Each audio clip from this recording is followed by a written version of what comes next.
There was a time when the United Kingdom was the envy of the world, a nation where prosperity and economic stability were as British as tea and crumpets, bustling factories, soaring employee rates, a GDP that was the talk of international forums, and the pound sterling. Fast forward to today, and the picture is not just different, it's almost unrecognizable. The factories are quieter, the employment rates are staggering, and the pound seems to be in a perpetual battle with gravity. The economic indicators that people deeply care about, job security, inflation rates, and the cost of living, have all taken a nosedive.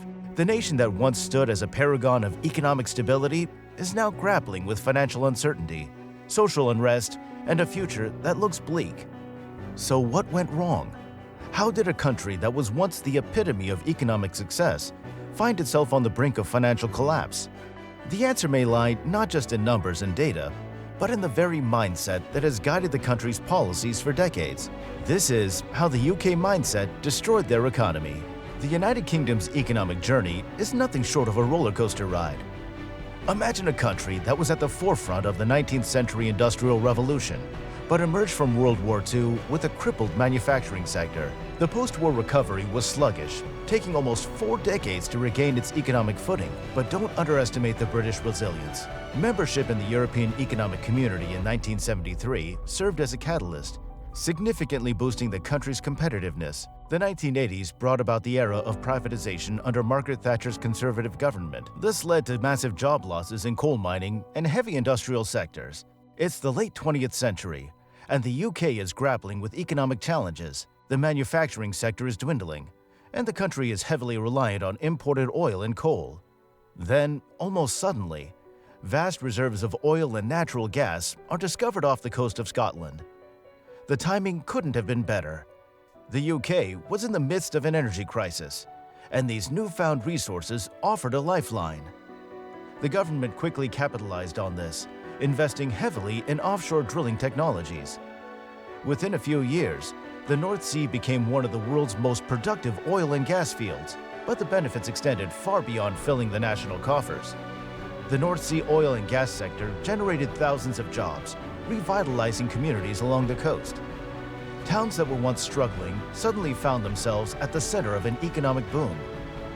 The ripple effect was felt across various industries, from construction and engineering to logistics and services. The revenue from North Sea oil and gas also had a significant impact on the UK's public finances. The government used the funds to invest in social programs, infrastructure, and other key areas. This helped improve the overall standard of living and reduce the country's dependence on foreign oil. It was a win-win situation.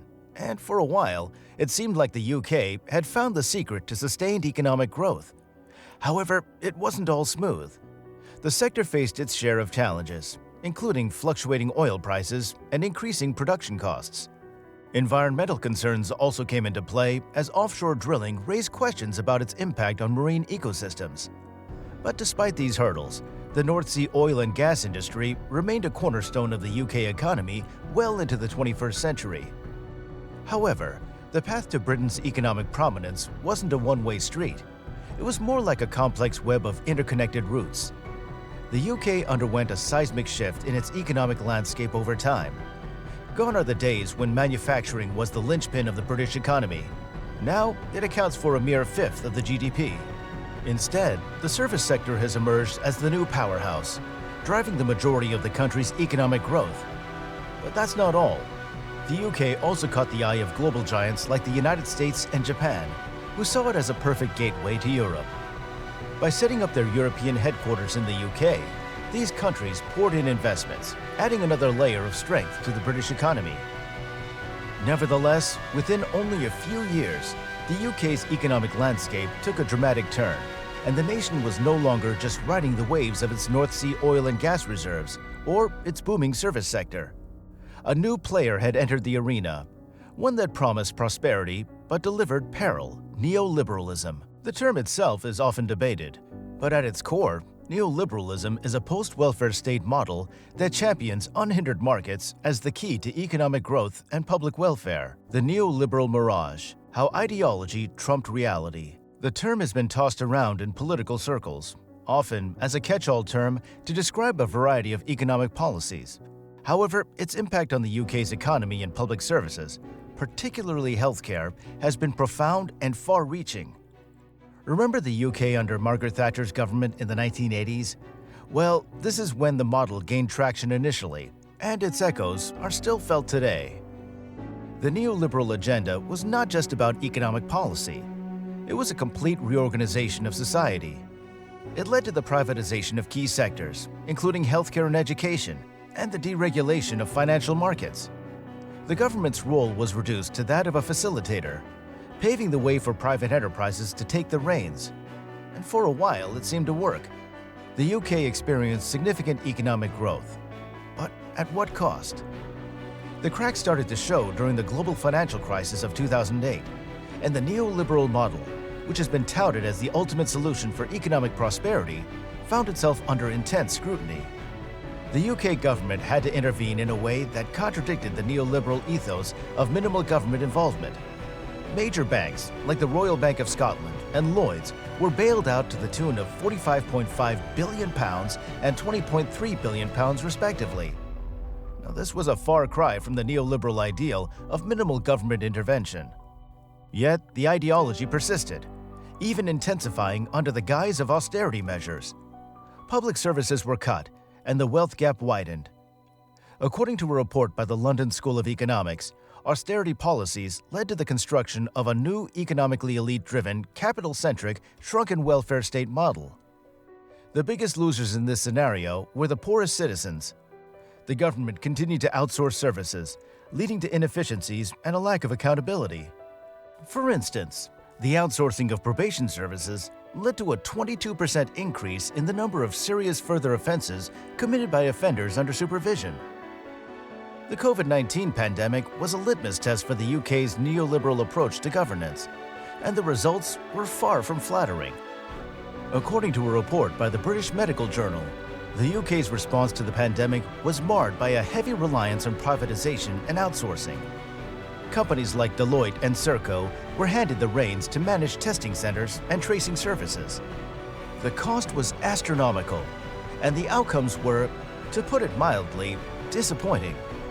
The report suggests that the neoliberal model, which champions market forces as the ultimate solution, faltered when the nation needed it the most. But the issues don't stop at contradictions. They extended to the realm of public health. The neoliberal policies had long been associated with an increased burden of non-communicable diseases and worsening public health. When the pandemic hit, these underlying issues came to the forefront, affecting the entire spectrum of the UK's COVID-19 response. The outsourcing processes led to inefficiency, waste, and a lack of oversight. For instance, Lighthouse Laboratories, contracted to provide COVID-19 tests, took 3 days to turn around test results, whereas NHS labs did the same in as little as 6 hours.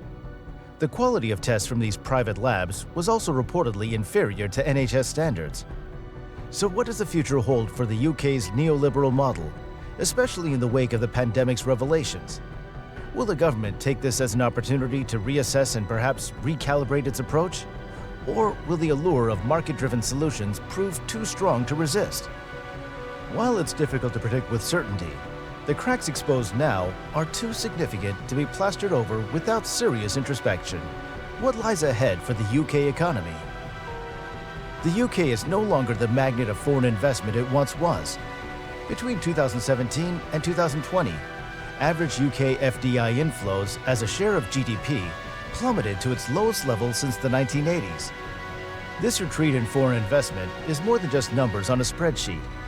It's a sign of dwindling confidence in the UK as a stable and profitable investment destination. The ripple effects are already visible. Lower FDI levels can hamper productivity growth, stifle innovation, and limit the sharing of knowledge and skills. Immigration, another pillar of the UK's economic strength, has also taken a hit. Net immigration from the EU, which peaked at over 200,000 a year at the time of the referendum, is now negative. While there has been a rise in immigration from outside the EU, it hasn't been enough to offset the reduction in EU migration. The labor market is feeling the pinch. The belief that the market will correct itself has led to lax labor laws, resulting in job insecurity and wage stagnation.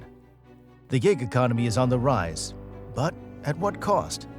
Zero-hour contracts and low-paying jobs have become the norm, leading to increased income inequality. The top 1% of earners in the UK now earn 117 times more than the average worker. This isn't just an economic issue, it's a social one. Rising income inequality leads to social unrest, which in turn affects economic stability. It's a vicious cycle, and breaking it requires a change in mindset. The Bank of England notes that recent wage growth has actually been stronger in sectors such as finance than in sectors more directly affected by reduced migration flows. The shift in the nature and national origin of migrants could have longer-term benefits, but it's too soon to tell. Trade performance is another area where the UK has been lagging. The Office for Budget Responsibility notes that the UK's trade intensity has fallen significantly. Brexit has had a large and continuing negative impact on UK goods exports, especially affecting smaller firms. The UK's strong position in high-value sectors like consultancy has somewhat mitigated the damage, but the overall picture remains grim. So, will the UK adapt and find new avenues for economic growth? Or will it continue on a downward spiral? The answer may lie in the government's response to these challenges.